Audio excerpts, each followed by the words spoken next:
ማለዳ የመጣ ስታነቃኝ እንደምን አደራችሁ ክቡራትና ክቡራን የምፅዓቱ አዋጅ ነጋሪ አገልግሎት አድማጮቻችን፣ ሰላም ለእናንተ ይሁን። የማለዳ ቁርሳችንን አሁን ጀምረናል። አዘጋጅ እና አቅራቢ ፓስተር አለማየሁ ነሞ። መልካም ጊዜ ሆነላችሁ። ከሕይወት ምንጭ ውሃ ስታረካኝ ሰላም ጤና ይስጥልን። እንደምን አደራችሁ።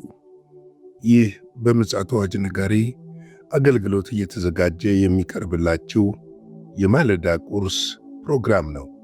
ወደ ዛሬው የማለዳ ቁርስ ፕሮግራም ከማለፋችን በፊት ይህንን ማለዳ የሰጠንን አምላካችንና አባታችንን እግዚአብሔርን አብረን እናመስግንና ወደ ዛሬው ማለዳ ቁርስ እናልፋለን። የዘላለም አምላክ እግዚአብሔር ሆይ ስለዚህ ማለዳ ሁሉ እናመሰግንሃለን። ስለ ምሕረትህ፣ ስለ ቸርነትህ፣ ስለ በጎነትህ፣ ስለ መልካምነትህ ሁሉ ክብር ምስጋና ለአንተ ይሁን። ይህን ቀን ደግሞ ባርከህ ስለሰጠኸን እናመሰግንሃለን። ከክፉ ሁሉ ነገር ጠብቀህ በዚህ ማለዳ ሕያው የሆነውን ቅዱስ የሆነውን ቃልህን እንድንካፈል ዕድል ስለሰጠን ክብር ምስጋና ለአንተ ይሁን። ደግሞም ቃልህን ባርክልን። በቃልህ ደግሞ ሕይወታችንን ትሠራው ዘንድ መንፈሳችንን ታድሰው ዘንድ እንጠይቃለን። ሁሉ ለስምህ ክብር ይሁን፣ በኢየሱስ ጌታ ድንቅ ስም አሜን። እንግዲህ በትናንትናው ዕለት የተመለከትነው ቁጥር 5 ነበረ እየተመለከትን ያለነው። እንግዲህ የሐዋርያት ሥራ ምዕራፍ 1 ነው። ቁጥር 5 ላይ ጌታ ኢየሱስ ክርስቶስ ዮሐንስ በውኃ አጥምቆ ነበረ፣ እናንተ ግን አላቸውና ከጥቂት ቀን በኋላ በመንፈስ ቅዱስ ትጠመቃላችሁ አላቸው።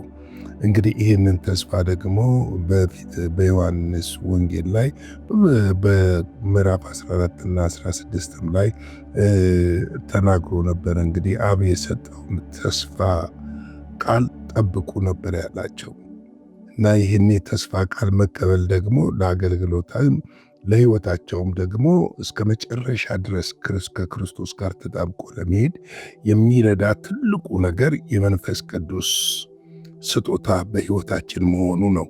የመንፈስ ቅዱስ ወደ እውነት ሁሉ የሚመራን የእግዚአብሔርን መንገድ የሚያሳየንና ከጥፋት ሁሉ ደግሞ የሚታደገን ነው። በዚህ ዘመን ቤተ ክርስቲያን የምትመራበት ትልቁ መርህ ደግሞ መንፈስ ቅዱስ እንደሆነ ልናውቅ ያስፈልጋል። ይህ ስል የክርስቶስ ኢየሱስን ቤተ ክርስቲያን ማለቴ ነው።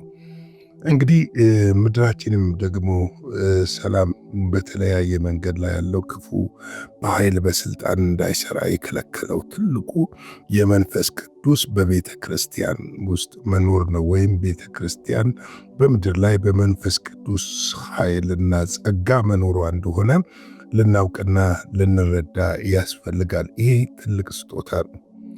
ዛሬ ቤተ ክርስቲያን አንዳንድ ቦታ ላይ ችላ ያለችው ስጦታ ቢኖር ይሄ ነው። ድሮ አስታውሳለሁ ሰዎች ደህንነት ከተማሩ ከመጠመቃቸው በፊት ሙሉ ወንጌል እያለን ለመንፈስ ቅዱስ ሙላት እንጸልይላቸው ነበርና ብዙ ወጣቶች እኔም ወጣት ነበርኩ። ብዙ ወጣቶች በመንፈስ ቅዱስ ይሞሉ ነበረ። ይህ የምላችሁ የዛሬ 32 ዓመት ገደማ ማለት ነው። እና በኃይል ነበረ ሰዎች የሚሞሉትና አንዳንድ ጊዜ ሳይሞላ የማይቀር ሰው አልነበረም። አንዳንዶች እንደውም ተሞልተው ትንቢትን ሲናገሩ ይገርመኝ ነበረ። ምክንያቱም መንፈስ ቅዱስ ሕይወታችንን ነው የሚለውጠው፣ አመለካከታችንን ነው የሚለውጠው፣ አስተሳሰባችንን ነው የሚለውጠው። ወዴት እያመራ? ወደ ቃሉ እያመራን፣ ከቃሉ ጋር እያያዘን፣ ከቃሉ ጋር እያጣበቀን፣ ከቃሉ ጋር እንድንሆን እያደረገን፣ ቃሉን እያበራልን እየገለጠልን የሕይወታችንን ጠቅላላ ግንኙነት ምን ያደርገዋል? ይቀይረዋል። እኔ ያስታውሳለሁ መንፈስ ቅዱስ ከመሞላቴ በፊት ዝም ብዬ ነበረ የምመላለሰው። በተለይ እኔ ከመጠመቄ በፊት ነው የተሞላው። ደህንነት እየተማርኩ ያለው አንድ ቀን የምታስተምረን እህት ስለ መንፈስ ቅዱስ አወራችን። ማለት አስተማሪችን፣ በጣም ነው ያስተማረችንና መንፈስ ቅዱስን ትቀበላላችሁ እንዴ? ታዲያ እንዴት ነው ሳልቀበል ክርስቲያን የሆንኩት ብዬ በቃ ረሃብ ነው የለቀቀብኝ እና ድንገት ቤቴ ውስጥ ነበር የተሞላሁትና ነገር ግን ቤቴ ውስጥ ከእህቴ ጋር ኖር ስለነበረ ብዙም እንትን ማለት አልቻልኩም። በልሳን መጸለይ አልቻልኩም። ታፈንኩኝ እና በማግስቱ ያን ጊዜ አንድ ህብረት ነበረ ተፈሪ መኮንን ድልድይ ወይም ደግሞ ይሄ ከፒያሳ ወደ 4 ኪሎ የምታገኙት ራስ መኮንን ድልድይ እዛ ጋር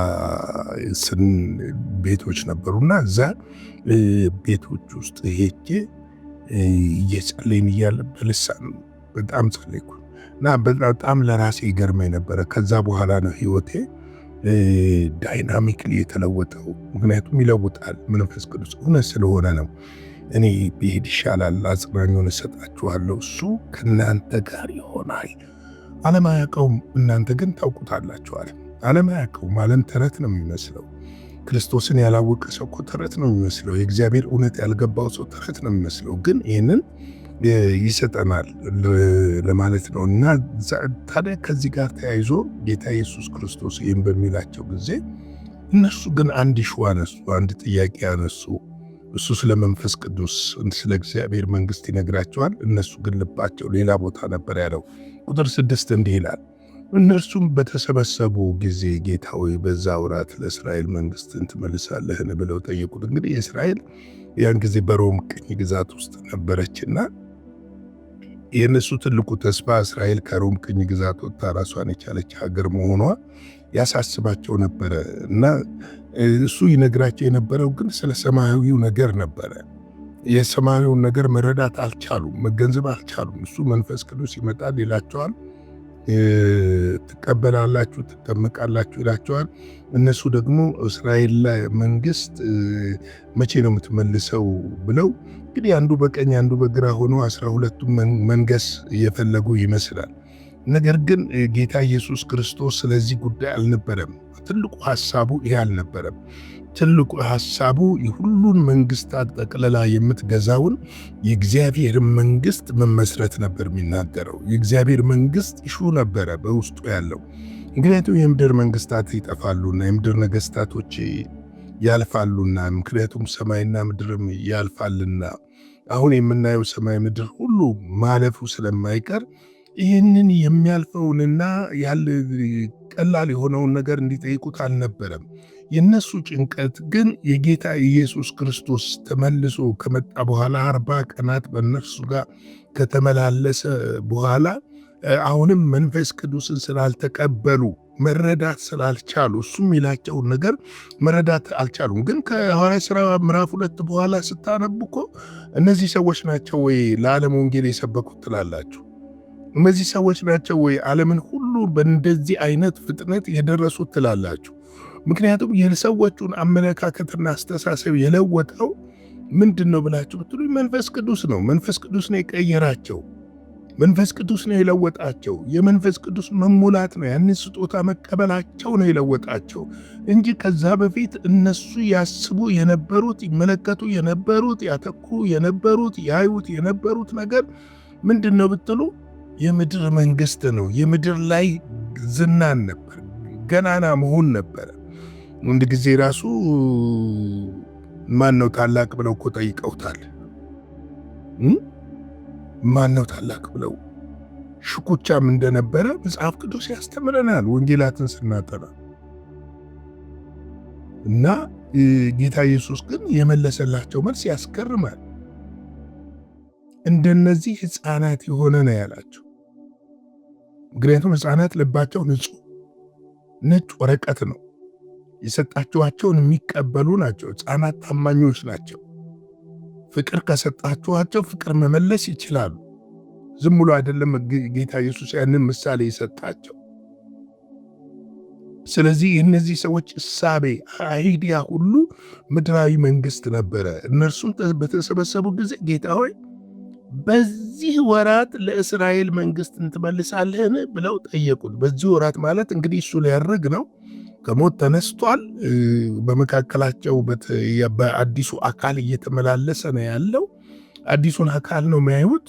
ነገር ግን አሁንም አልገባቸውም። የእስራኤልን መንግስት ይጠባበቃሉ። ይሄ ክፋት አለው ብዬ አይደለም። የእስራኤልን መንግስት መጠባበቃቸው እነሱ ካላቸው እሳቤና ከደረሰባቸው የሮም ቅኝ አገዛዝ ማረፍ ከመፈለጋቸው የተነሳ እንደሆነ ይገባኛል። ነገር ግን ተመልከቱ፣ የእግዚአብሔርን መንግስት፣ ዘላለማዊ የሆነችውን መንግስት፣ የምትመጣውን መንግስት፣ ለዛ መንግስት የመጀመሪያው የምስራች አብሳሪዎች እንዲሆኑ የጠራቸው ጌታ የነገራቸውን ነገር መረዳት አለመቻላቸው ነው። ስለዚህ ነው ያለ መንፈስ ቅዱስ እገዛ፣ ያለ መንፈስ ቅዱስ ሙላት፣ ያለ መንፈስ ቅዱስ የእግዚአብሔርን ነገር መረዳት ቀላል አይሆንም። ዝም ብሎ ፊደልን ከማንበብ አይሻልም። መንፈስ ቅዱስ ሲኖር ግን በውስጣችን በእግዚአብሔር መንፈስ ስንሞላ ስንጠመቅ ግን ይህንን ነገር በግልጽ መረዳትና ማወቅ እንችላለን፣ መገንዘብ እንችላለን። ስለዚህ ለዚህ ነው አጽናኙ ይሰጣችኋል ነው ያለው። ይሰጣችኋል፣ እርሱ ከእናንተ ጋር ይሆናል። መቼ? እስከ ዓለም ፍጻሜ ድረስ ከኔ ያለውን ወስዶ ይነግራችኋል፣ ወደ እውነት ይመራችኋል። እሱ በእናንተ ውስጥ ሆኖ ምን ያደርገኛል? ያከብረኛል። የሚገርም ነው። ስለዚህ ይሄ ነው አይኖቻችንን የሚከፍትልን የእግዚአብሔር መንፈስ ነው። ስለዚህ ጌታ ኢየሱስ ክርስቶስ በዚህ ንግግራቸው ላይ ምላሽ ሰጥቷቸዋል። በነገው ማለዳ ደግሞ ቀጣዩን ክፍል አብረን እንካፈላለን። ዛሬ በዚህ ላይ ልቅጣና አጭር ጸሎት ጸልየን የዛሬውን የማለዳ ቁርስ እንጨርሳለን። የዘላለም አምላክ እግዚአብሔር ሆይ በጌታ በኢየሱስ ክርስቶስ ስም ስለዚህ ማለዳ ስለ ምሕረትህና ስለ ቸርነትህ፣ ስለ በጎነትህና ስለ መልካምነትህ ሁሉ ክብር ምስጋና ለአንተ ይሁን። ይህንን ቃልህን ስለሰጠን እናመሰግንሃለን። ነው ደግሞ ያንተን ፍቃድና ሐሳብ ማገልገል እንድንችል አሁንም በመንፈስህ ኃይልና ጉልበት እንድታገዘን በኢየሱስ ክርስቶስ ስም ጸልያለሁ። እህቶቼን ወንድሞቼን ይህንን ቃል የሚያዳምጡ የመንፈስ ቅዱስ ኃይል በእነሱ ውስጥ እንዲያልፍ እንዲሰማቸው ሕልውናህን እንዲያውቁ እግዚአብሔር ሆይ በአንተ መረዳት ውስጥ እንዲሆኑ እንድታገዛቸው በክርስቶስ ኢየሱስ ስም ጠይቃለሁ። ቀሪው ጊዜውን ባርክልን። ቀኑን ሁሉ ለአንተ አሳልፈን ሰጠን። ከክፉ ጠብቀን፣ በደምህ ሸፍነን። በኢየሱስ ጌታ ስም አሜን። እንግዲህ ላይክ፣ ሼር፣ ሰብስክራይብ እያደረጋችሁ ይህ መልእክት ለብዙዎች እንድታደርሱ በፍጹም ትህትና በጌታ ፍቅር ጠይቃችኋለሁ። አንድ ሰው ለ5 ሰው፣ አንድ ሰው ለ10 ሰው ሼር ብታደርጉ አገልግሎታችን እየሰፋ እናንተም አብራችሁን በአገልግሎቱ የምትባረኩ ትሆናላችሁ ብዬ አስባለሁ። እግዚአብሔር ጸጋ ሰላም ከእናንተ ጋር ይሁን። ሻሎም። በነበረን የመልእክት ክፍለ ጊዜ እንደተባረካችሁ ተስፋ እናደርጋለን። በነገው ማለዳ በሌላ ዝግጅት እንገናኛለን። መልካም ቀን።